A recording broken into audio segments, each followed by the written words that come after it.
In a beautiful American town in the suburbs, Jim and Linda live with their daughters Bridget and Megan. They have a beautiful life together, although lately things have become tense because Jim is constantly out on business trips. One afternoon, the phone rings and Linda doesn't pick it up on time. The one leaving a message is Jim, who is away on another trip. He says he meant what he said in front of the girls the other night and that he wants Linda to remember it, but before he can add more, he has to hang up because he's getting another call. Linda doesn't understand the message and calls him back, but she also gets the answering machine and asks Jim to call her back before going back to her chores. This includes putting some stickers on the glass windows to avoid accidents. Sometime later, Linda gets a visit from Sheriff Riley, who brings bad news. Yesterday Jim died in a car accident with a truck. Linda doesn't understand because she just got his message on the machine, but Riley assures her it's true, leaving her in a devastated yet numb state. Crying, Linda goes through the motions around the house before going to the school to pick up her daughters, not giving them the news until they're safe at home. A few hours later, Linda's mother Joanne comes to the house to help her daughter with everything, and Linda calls her best friend Annie for help too, but she's met with the answering machine again. That night, Joanne stays in the guest's room, but Linda falls asleep on the couch clinging to a wedding picture. The next morning, Linda wakes up in her bed, wearing different clothes. She assumes her mother moved her, but when she goes to check on her, Joanne is nowhere to be found. When she hears some noises, Linda goes downstairs, and she's shocked to find Jim casually having breakfast as usual. Linda feels rather awkward because if it was all a dream it felt incredibly real, but obviously this is better. After dropping the girls at school, Linda checks the answering machine, but it doesn't have any messages. When she goes out to the grocery store, she's so distracted that she almost hits another car. Sheriff Riley comes to check on her and gives her a warning, but he doesn't recognize her. At the store, Linda meets with Annie and asks her if yesterday she received a message from her, but Annie says she didn't. Afterward, Linda goes home to keep working on her chores. She starts with the laundry and is surprised to find some clothes that she was sure she already washed. Then when she goes to the garden to hang the clothes, she accidentally trips on a toy and falls on top of a dead crow, which covers her in blood. Feeling disgusted, Linda rushes to wash her hands and throw the crow in the trash. Later during dinner and bedtime, Linda can't stop staring at Jim, not believing he is real. The following morning, Linda wakes up alone in bed wearing Jim's shirt. She discovers many details that confuse her further. There's a bottle of wine on her night table, all the mirrors around the house are covered with blankets, and there's a bottle of medicine in the kitchen sink. To make matters worse, when she goes downstairs, she discovers Joanne and Annie are handling Jim's funeral. Linda freaks out because she swears there's something wrong and nobody understands when she says Jim is alive, so she ignores her friends' worry and goes looking for their daughters. The girls are in the garden, and when Linda checks on them, she's disturbed to discover Bridget has her face covered with scars, although Megan still thinks she's the most beautiful princess. Bridget wants to know what it was like when Jim died, and when Linda answers she doesn't know because she wasn't there, Bridget wonders how they can know he's dead then. Later when the hearse arrives at the graveyard, Linda demands to be allowed to look at the body. The funeral workers don't want to open the coffin because Jim got hurt badly in the accident, and Linda begins arguing with them because it's her right to see. The employees get nervous and accidentally drop the coffin, causing Jim's head to roll out and Linda to break down. Once the coffin is brought to the grave, the priest says some words, and Linda notices a woman watching the ceremony from afar.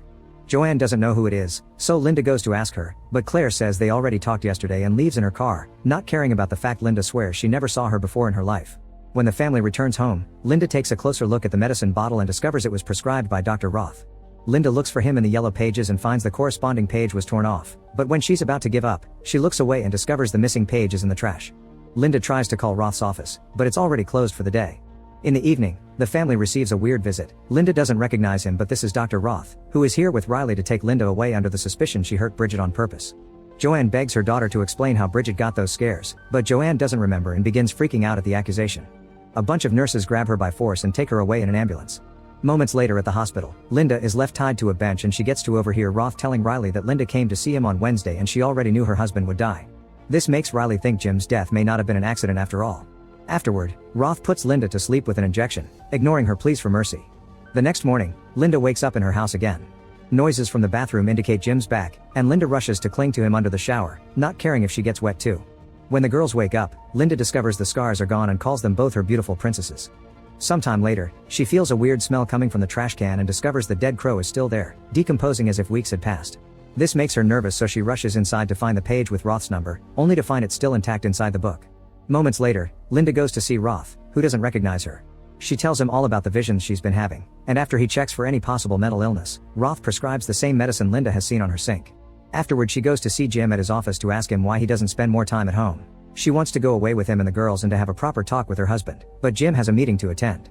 At that moment, Claire shows up and introduces herself to Linda as if she didn't know her, then she takes Jim to the meeting. Watching them together makes Linda realize Jim is cheating on her. Later at home, Linda decides to throw the medicine in the sink. Suddenly a storm hits the area and Linda asks her daughters to help her bring the laundry inside. Bridget runs without paying attention and ends up crashing against the glass window, getting her whole body hurt. Linda immediately takes Bridget to the hospital and is shortly joined by Jim, who promises everything is going to be fine. In the evening, Bridget is allowed to go home. She's healthy but her face is full of scars. Linda covers all the mirrors of the house so Bridget can't see herself, and tells both of her daughters they're beautiful princesses. Afterward, Linda goes to check on Jim, who is in a bad mood. He wonders why Linda didn't put the stickers on the windows like she promised, and Linda explains that she thought she did. Jim doesn't believe her and says she invited Joanne to stay a few days to help Linda, implying she's been acting crazy. Linda begins crying and swears she's a good mom, but she's ignored. Sometime later, Linda finds the yellow page in her pocket and throws it in the trash. This makes her realize she's been living through all the things that she saw in those weird dreams, which means she's been having visions of the future and she can use this information to impact the present. She grabs some pen and paper and draws a timeline with all the things she knows, coming to the conclusion Jim will die in this timeline during her next business trip. This prompts Linda to ask Jim not to go on that trip, but Jim disagrees, pointing out that their relationship needs some space. The next morning, Linda wakes up on the couch, and Joanne is still around the house. Linda finds the timeline she made and adds more information, realizing Claire is another contradicting point she needs to clarify. After leaving the girls with Joanne, Linda goes to see Claire and confirms that she was having an affair with Jim. Then she goes to see Annie to share how upset she's about the whole deal, but she also wonders if it was a good thing that the accident happened because Jim's affair could have destroyed the family. A few hours later, Linda goes to the bank to confirm the mortgage and her daughter's education have been taken care of. Jim also left her an annuity. To her surprise, the banker says Jim was here before he left on the trip, looking very nervous and wanting to be sure his family would be fine without him. Next, Linda goes to watch the local lake for a moment of peace, and a man that lives nearby tells her this is the perfect place to move to when you need to start over. Lastly, she goes to make the arrangements for Jim's funeral. In the evening, Linda goes to bed with wine and Jim's shirt. When Joanne checks on her, Linda asks if letting Jim die is the same as killing him, but Joanne doesn't understand the question. The next morning, Linda wakes up with Jim and tells him to spend the day with the girls in the park. Meanwhile, she goes to see Father Kennedy to share her situation. Kennedy tells her about many cases of unexplained phenomena in history and how they were seen as dangers of the faithless because they came from people who lost their faith and were desperate. In Kennedy's opinion, Linda needs to concentrate on what's important in her life and fight for it, but Linda doesn't know what she's fighting for. Next, Linda goes to mile 220, where Jim's accident is supposed to happen. All the visions she's been having rush to her mind and distract her to the point she doesn't see a car coming, but luckily she moves away just in time. In the evening, when the girls are about to go to bed, Linda demands Jim tell them he loves them. Jim promises he loves his daughters and his wife more than everything else in the world. Then Linda goes outside to catch some fresh air, and when Jim comes to check on her, an argument ensues. Linda wants things to be like in the old times, but Jim's sure he's giving the family everything and can't understand what she wants. All of a sudden, lightning strikes a power line and kills the crow that Linda would find later in the timeline. The couple runs back inside and Linda apologizes to Jim for her behavior, then the two of them get frisky. When they're done, Linda confesses she's dreamed about Jim's death, but Jim promises everything's going to be fine and it was just a dream. The next morning, Linda wakes up and panics when she doesn't see Jim. She calls Annie to confirm in which timeline she's in, then finds a note from Jim saying he's dropping the girls at school before leaving for his trip. Linda runs out of the house while calling Jim to stop him, but Jim is too busy to pick up, first with the girls and then with going to the bank to arrange everything for his family. The talk Jim had with Linda last night won't leave his head, and when he gets in his car to go on the trip, he decides to call Claire and end their affair. Then he calls the house phone and leaves the message on the answering machine that Linda heard at the beginning of the story. When he hangs up because another call is coming in, it is Linda herself calling him from her car because she's following him on the road to try to stop him.